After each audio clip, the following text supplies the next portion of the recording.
अब की बार हरतालिका तीज 26 अगस्त की है। गणेश चतुर्थी के एक दिन पहले आ जाती है। सहज भाषा में समझ लो तीज को। हस्त नक्षत्र तृतीया सबसे पहली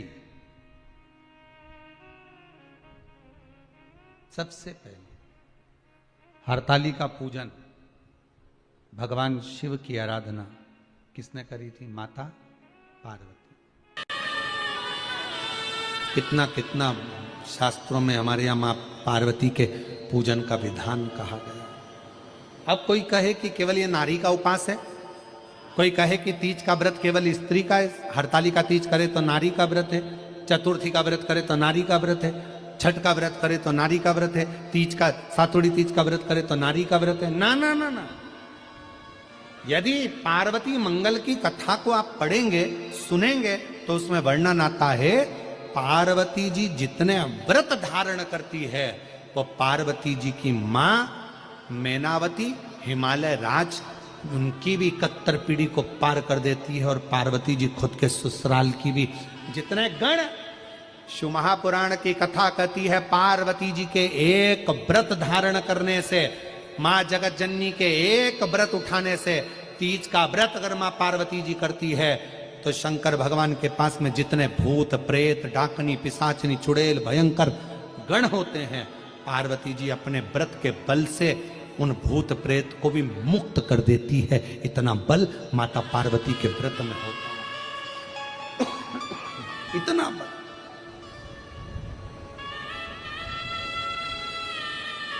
एक व्रत साधना में इतना बल होता है। पार्वती मैं तुम्हें प्राप्त हुआ हूं, यह हरतालिका तीज के व्रत का फल है। शिव जी कहते हैं पार्वती जो नारी हरतालिका तीज के व्रत का स्मरण करती है, फुलेरा जो बांधा जाता है उसमें 5 माला से ज्यादा माला लटकना चाहिए, 5 से कम नहीं। कितनी? जैसे माला जो लटकाते हो वो 5 से ज्यादा होना चाहिए। 5 तो जया विषहरा शामली बारी दौतली देव, इससे अधिक होगी चलेगा, पर इससे कम फुलेरे के अंदर माला नहीं होना चाहिए महाराज। दूसरा, फुलेरा जहां हरतालिका व्रत हो वहीं पर बांधा जाता है। हरतालिका तीज का व्रत एक ऐसा व्रत होता है जो मरते दम तक रहता है। इस व्रत को छोड़ा नहीं जाता। ये नहीं कि सियोर वाले गुरुजी ने कहा और अपन ने एक बार कर लिया और अगली बार वो व्रत गायब हो गया, ऐसा नहीं होता। हरतालिका तीज अखंड सौभाग्य के लिए, वंश वृद्धि के लिए, कार्य सिद्धि के लिए और कुंवारी कन्याएं उत्तम वर प्राप्ति के लिए, आनंद सुख के लिए करती हैं। ऐसा नहीं है कि केवल स्त्री ही करती है। जब नारी किसी कारणवश व्रत नहीं कर पाती तो पुरुष इस व्रत को धारण करते हैं। आप सब अपने हृदय से मन से इस व्रत को कर कर अपने जीवन को सार्थक बनाइएगा।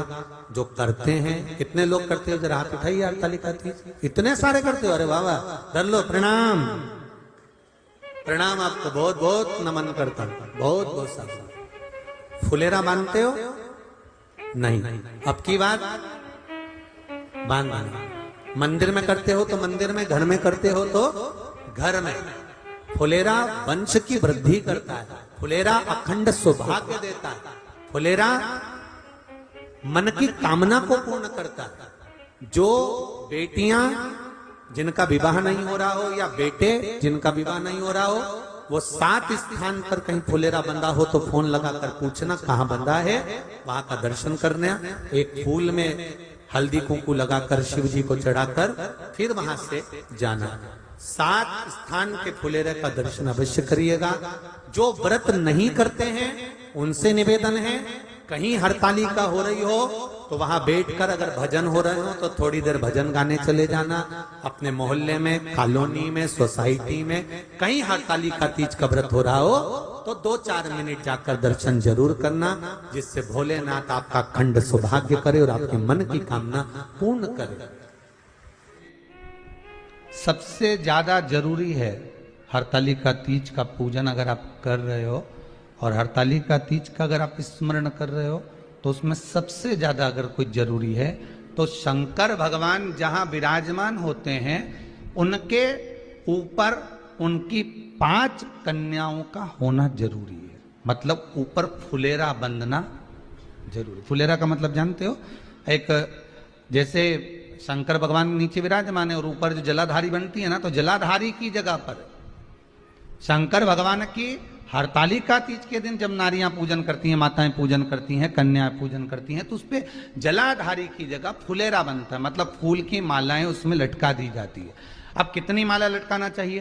प्रयास करना चाहिए कम से कम 5 माला उसमें होना जरूरी है, और 5 से ज्यादा भी लटकाओगे चलेगा, पर 5 से कम नहीं होना चाहिए फुलेरा।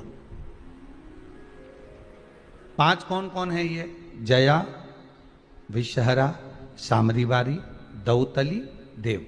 शंकर भगवान की 5 बेटी। इससे अधिक अगर आप लटका रहे हो तो शंकर भगवान की और भी बेटियों का व्याख्यान है। मनसा है, अशोक सुंदरी है, ये शंकर भगवान की पुत्रियां। नर्मदा जी का स्मरण आ जाता है, नर्मदा है। तो ऐसा बेटियों का तो आप ज्यादा लटकाओगे चले जाएगा, पर कम नहीं। जैसे हरतालिका तीज का जो उद्यापन होता है, उद्यापन में एक सबसे मुख्य चीज क्या होती है कि जो भी आप वस्तु दान दे रहे हैं, जो भी आप वस्तु समर्पित कर रहे हैं, हरतालिका तीज के उद्यापन में जो भी सामग्री आप दे रहे हैं वो 5 होना चाहिए। जैसे फुलेरा का वर्णन किया कि फुलेरा 5 माला से ज्यादा होगा चलेगा, पर 5 से कम है, अधिकता में। बहुत बड़ा व्रत है, तो उसको छोटा करने का भी तो तरीका शास्त्रों में कहा गया है। गुरुजी, हरतालिका तीज का व्रत इतना भारी होता है, करवा चौथ का व्रत इतना भारी होता है, तीज का व्रत इतना भारी होता है कि हम कुछ भी नहीं खाते, यहां तक कि मुख में जल भी आता है ना, तो उसको भी हम निगल नहीं सकते।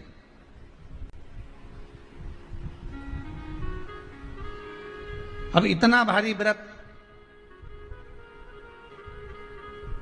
और शास्त्र कहता है कि हरतालिका तीज का उद्यापन तो पहले होता ही नहीं, एकादशी का तो हो जाता है।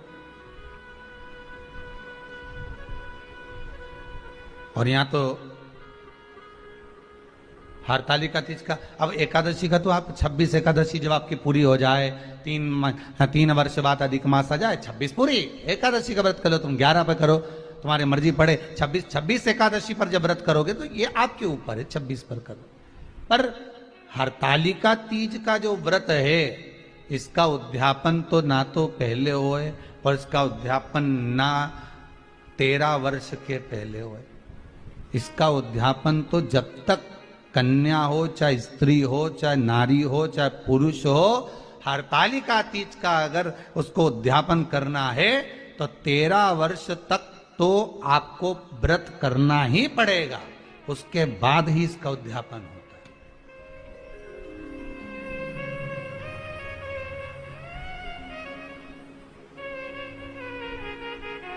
नहीं तो कहीं कहीं की माताएं तो बड़ी होशियार सोच के बैठी थी कि अब की साल उद्यापन कर, तो 13 वर्ष अगर आपके हो गए व्रत करते करते हरतालिका तीज का। हरतालिका तीज जानते हो ना?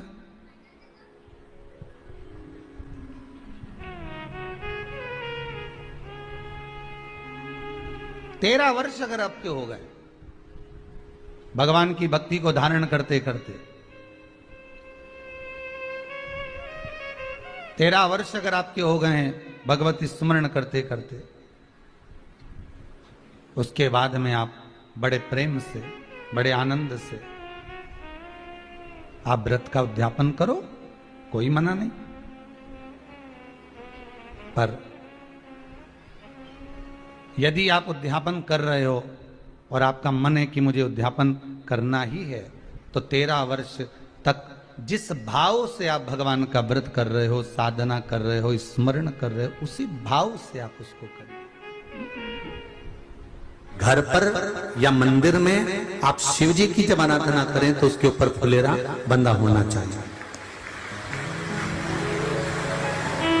जैसे ये शिवलिंग आपने बनाया, बालू रेत का, मिट्टी का जो शिवलिंग का निर्माण करा है, उस शिवलिंग का निर्माण करने के बाद में आपके मध्य में जब आप शिवलिंग बनाते हो घर के अंदर हॉल में या मंदिर में, तो ऊपर कोई कुंडी वगैरह लगी हो, पंखा लगा हो, उस पे से रस्सी बांध कर लेकर आकर इस फुलेरे को इस तरह से शिव जी के ऊपर लटकाया जाता है। इसको फुलेरा कहते हैं। ये भगवान शंकर का अखंड सौभाग्य देने का फुलेरा होता है, जिसको माता पार्वती जी, उमा, कात्यायनी देवियों ने इसका स्मरण किया। एक गोल होता है, ये भी चौकोर, गोल, चौकोर, तिरछा, जिस तरह से भी बनाना हो, पर शिव जी के ऊपर नीचे शंकर भगवान होते हैं। ये थोड़ा ऊंचा, जिससे पूजन भी आराम से हो जाए, इसको ऊंचाई की ओर लगाया जाता है, जिससे भगवान, जैसे अपन जलाधारी लगाते हैं, उसी तरह से इस फुलेरे को लगाया जाता है। तो इस फुलेरे में कहीं ना कहीं पत्तियों को भी लगाना चाहिए। माला के साथ में कोई आम की पत्ती हुई, अशोक की पत्तियां हुई, उसका भी स्मरण इसमें आता है महाराज, उसका भी स्मरण। जैसे भगवान देवाधिदेव महादेव का शिवलिंग का जब दर्शन हो गए सबको फुलेरे का, अरे जम के तो बोलो, हो गए ना। और जितने लोग आस्था पर सुन रहे हैं, जितने लोग फेसबुक यूट्यूब पर सुन रहे हैं, अगर आपके स्मरण में फुलेरा नहीं हो तो उसका दर्शन अवश्य करिएगा। शिव मंदिर में अगर जलाधारी भी लगी हुई है तो जलाधारी से फूल बांधकर नीचे की ओर लटकाना चाहिए, पर लटकाना चाहिए, फुलेरा बनाना चाहिए।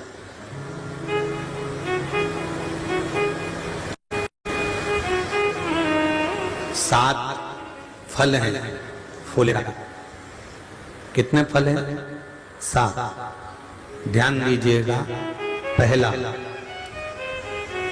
फुलेरा जो नारी व्रत करती आती है और व्रत कर्म उसका चलता रहता है, उस व्रत कर्म के अंतर्गत मान लो किसी कारणवश बीमारी में, कोई गमी के अंतर, कोई सूतक सावड़ के अंतर्गत अगर नारी पूजन नहीं कर पाती है, पूजन नहीं कर पाई और उसने केवल फुलेरे का दर्शन ही कर लिया, अपने पलंग पर पड़ी पड़ी भी फुलेरे का दर्शन कर लिया है, तो नारी को हरतालिका तीज के व्रत का फल प्राप्त हो जाता है।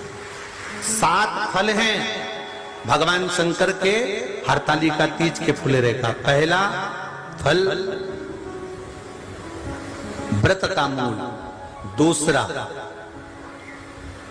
यदि कोई नारी आई और उसके संतान नहीं, 10 साल, 8 साल, 5 साल, 6 साल, 7 साल, 12 साल, 15 साल हो गए, उस फुलेरे का मात्र स्मरण कर कर एक पुष्प भी उसने अगर हल्दी कुंकू का लगाकर उस फुलेरे का टच कर कर भगवान शिव के पावन चरणों में रख दिया है और विनती कर कर गई है, तो अगला फुलेरा वो खुद बनवाती है, उसकी गोदी में संतान आ ही जाएगा।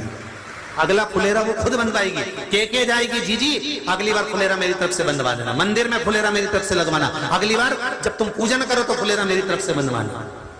ये फुलेरे का महत्व। तीसरा, महाराज हम कोई दान, गौदान, हरतालिका तीज की किताब है आपके यहाँ, जो लोग पढ़ते होंगे हरतालिका तीज की किताब, उसमें लिखा है ब्राह्मण देव को ये दान देना है, ऐसा दान देना है। अब कोई गरीब है, कोई साधारण है, नहीं है किसी की कैपेसिटी, नहीं दे सकता, तो क्या होता है? तो कहा हम गौदान नहीं कर पाते, हम स्वर्ण दान नहीं कर पाते, हम वस्त्र दान नहीं कर पाते, हम मुद्रा दान नहीं कर पाते, हम अन्नदान नहीं कर पाते, हम ये सारे दान अगर नहीं भी कर पाते हैं, तो शिव महापुराण की कथा कहती है तीसरा फल फुलेरे का है कि मात्र फुलेरे का दर्शन, स्पर्श कर लेने से सारे दानों का पुण्य फल प्राप्त हो जाता है। यह तीसरा फल फुलेरे। अब हरतालिका तीज का फुलेरे का चौथा महत्व है महाराज। चतुर्थ महत्व हरतालिका तीज के फुलेरे का है, जो कुंवारी कन्या हरतालिका व्रत करती है,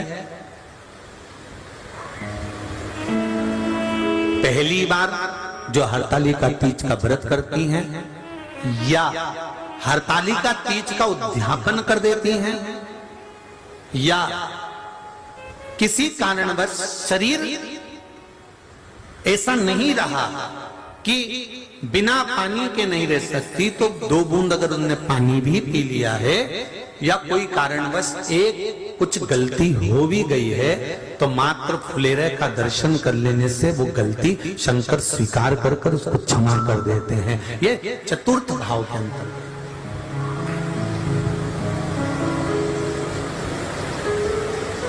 फुलेरे का अगला वर्णन करा गया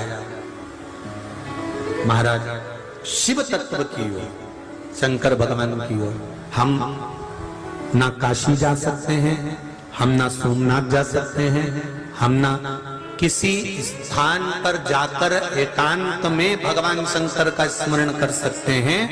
मान लो हमें एकांत में बैठकर शिव की भक्ति करना है, किसी मंदिर में किसी देवालय में जाकर भक्ति करना है, तो फुलेरे का मात्र दर्शन करने से, पूजन स्मरण करने से उस भक्ति का फल भी हमारे खाते में आ जाता है।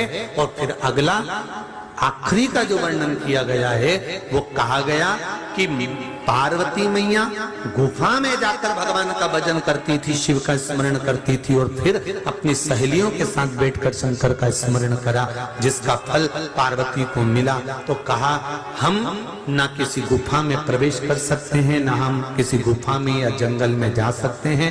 इस फुलेरे के नीचे शंकर भगवान की जब अर्चना करते हैं, आराधना करते हैं, हरतालिका तीज के दिन फुलेरे के नीचे हम भगवान शिव की पूजन करते हैं, तो हमारा वन में किया गया भजन का फल ही हमको प्राप्त हो जाता है। ऐसे फुलेरे का 7 चुल्लू जल, या तुम्हारे हाथ में जो लोटा होता है पानी का, उस जल को जब डालते हैं 7 बार धीरे धीरे धीरे धीरे उत्तर की ओर मुख कर कर, दक्षिण में बैठकर उत्तर की ओर मुख कर कर जब 7 बार जल दिया जाता है, दल चढ़ाया जाता है, 7 वृक्ष की पत्तियों को तोड़कर शिव जी को चढ़ाया जाता है। कितना भी कष्ट का समय चल रहा हो, वो कष्ट का समय कट ही जाता है और कुछ अच्छी खबर मिलती जरूर है, कुछ अच्छा मिलता जरूर है। एक हरतालिका तीज के दिन फुलेरे का दर्शन, जो फुलेरा हम बनाते हैं, उस 5 समय की पूजन होने के बाद जब सुबह ब्रह्म मुहूर्त में आप भगवान शंकर का विसर्जन करने के लिए जाएं, 5वीं आरती जब पूरी हो जाए, भगवान से प्रार्थना वगैरह सब हो जाए, सिंदूरा चढ़ जाए, सिंदूरा मस्तक लग जाए, पूरा क्रम होने के बाद में, पूरी पूजन होने के बाद में, जब भगवान देवाधिदेव महादेव को विसर्जन के लिए लेकर जाएं, उससे पहले फुलेरे को खोल लेना चाहिए। और फुलेरे के जितनी पत्ती फूल, इसमें ये जरूरी नहीं है कि कौन सी पत्ती लगाना है, कौन सा फूल लगाना है, जो फूल आपको मिल जाए। पर फुलेरे में अशोक वृक्ष की पत्ती, आम की पत्ती, ये जरूर लगाना चाहिए। फुलेरे के ऊपर शमी की पत्ती नहीं लगाई जाती, शमी वृक्ष। अगर शमी वृक्ष की पत्ती आप भले भगवान शंकर को चढ़ाओ, मना नहीं, पर कोई विशेष कार्य के लिए ही शमी का प्रयोग किया गया। शंकर भगवान को यदि कोई बहुत रोग ग्रसित हो गया या बहुत तकलीफ में है, तो शमी का पत्ता उसमें फुलेरे के अंतर्गत लगा सकते। महाराज 5वीं पूजन आरती पूर्ण होने के बाद में जब भगवान को विसर्जन के लिए लेके जाएं, उससे पहले फुलेरे के सारी मालाओं को, फूलों को निकालकर नीचे रख लें, प्रणाम करें और माता पार्वती जी से विनती करें, हैं माँ, जैसे आपका अखंड सौभाग्य है, आपके हाथों में भर भर चूड़ियां हैं, मस्तक पर चुंदड़ी है, माथे पर बिंदी है, मांग में सिंदूरा है, हे माँ ऐसी कृपा करना। हमने भी हरतालिका तीज का व्रत करा है, हमारे भी हाथों में भर भर चूड़ी रहे, मांग में सिंदूर रहे और मस्तक पर बिंदी रहे, ऐसी कृपा माँ बनाकर रखे। प्रणाम कर कर हरतालिका तीज का फुलेरा और शिवलिंग जो आपने बालू का बनाया है, माता पार्वती बनाई है, गणेश जी बनाए हैं, सब भगवान का विसर्जन में रखें। जो नदी, तालाब, बावड़ी जहाँ विसर्जन करते हैं वहां पर